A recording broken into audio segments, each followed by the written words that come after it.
மாற்றுத்திறனாளிகள் நண்பர்கள் அனைவருக்கும் வணக்கம். நம்ம இன்னைக்கு இந்த வீடியோவில் என்ன பார்க்க போறோம் அப்படின்னா, மாற்றுத்திறனாளிகள் அனைவருக்கும் ரொம்ப முக்கியமான தகவல் பற்றி இந்த வீடியோவில் பார்க்க போறோம். அதாவது மாற்றுத்திறனாளிகளுக்கு வேலை வாய்ப்பு முகாம் நடத்துறதா தகவல் வெளியே இருக்கு. அதை பற்றி நம்ம இந்த வீடியோ டீட்டெயிலாக பார்க்க போறோம். அண்ட் வீடியோக்குள்ள போறதுக்கு முன்னாடி நம்ம சேனலை இது வரைக்கும் சப்ஸ்கிரைப் பண்ணி கூட பெல்லை ஆல் நடிச்சுங்க. அப்பதான் நாம போடுற வீடியோ எல்லாமே உங்களுக்கு நோட்டிபிகேஷன் உடனே அப்டேட் ஆயிட்டு இருக்கு. ஓகே, வாங்க வீடியோக்குள்ள போயிடலாம். அதாவது மாற்றுத்திறனாளிகளுக்கு தனியார் நிறுவனங்களில் வேலை வாய்ப்பு வழங்கிட வேலை வாய்ப்பு முகாம்கள் மற்றும் தொழில் பயிற்சிகளுக்கான பயனாளிகள் தேர்வு நடத்த மாற்றுத்திறனாளி நலத்துறை, மாவட்ட வேலைவாய்ப்பு மற்றும் தொழில்நெறி வழிகாட்டு மையம் மற்றும் மகளிர் மேம்பாட்டு அலுவலகம் ஆகியவை ஒருங்கிணைந்து மாற்றுத்திறனாளிகளுக்கு வேலைவாய்ப்பு வழங்கும் பொருட்டு மண்டல அளவிலான வேலைவாய்ப்பு முகாம் வருகிற 6ஆம் தேதி காலை 9 மணி முதல் மாலை 4 மணி வரை திருச்சி மத்திய பேருந்து நிலையம் கலையரங்கம் திருமண மண்டபத்தில் நடைபெறதா இருக்குது.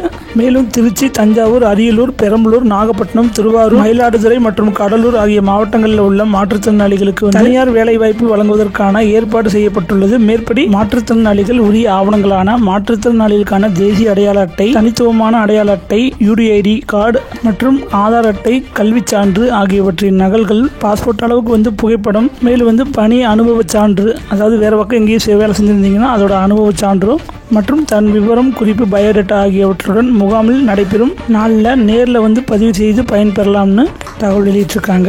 மேலும் ஏது விவரங்களுக்கு திருச்சி மாவட்ட மாற்றுத்திறனாளிகள் நல அலுவலகத்தில் தொடர்பு கொள்ளலாம்னு மாவட்ட வேலைவாய்ப்பு மற்றும் தொழில்நெறி வழிகாட்டு மையம் தொலைபேசி எண்ணையும் நான் கீழே லிங்க்ல கொடுக்க ஆகியவற்றை தொடர்பு கொண்டு வேலைவாய்ப்பு முகாம்கள் குறித்து தகவல் பெற்று வேலைவாய்ப்பு முகாமில் கலந்து கொண்டு பயன்பெறுமாறு திருச்சி மாவட்ட ஆட்சித்தலைவர் தீபக்குமார் அவர்கள் செய்தி வெளியிட்டிருக்காங்க. ஓகே என்பா, இந்த வாய்ப்பை பயன்படுத்திக்கங்க. ஓகே, இந்த வீடியோ பிடிச்சிருந்துச்சுன்னா லைக் பண்ணுங்க, ஷேர் பண்ணுங்க. ஓகே, நம்ம இன்னொரு அப்டேட்ல சந்திக்கலாம். தேங்க்யூ.